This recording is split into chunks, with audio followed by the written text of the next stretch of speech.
វិតក្នុងលោកពាក្យពុកធ្ងន់ជាងលោកកាពុកជាអ្នកផ្ដល់សង្ខារគ្មានអ្នកណាស្មើពុកខ្ញុំឡើយពុកគឺជាព្រះជូនកូនហើយឆ្លងរ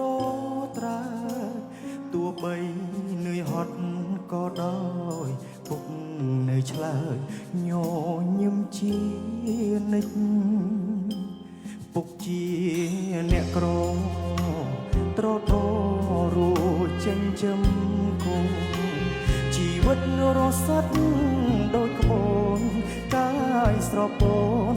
ញើស្រោចកាយក្រោមកំដៅថ្ងៃ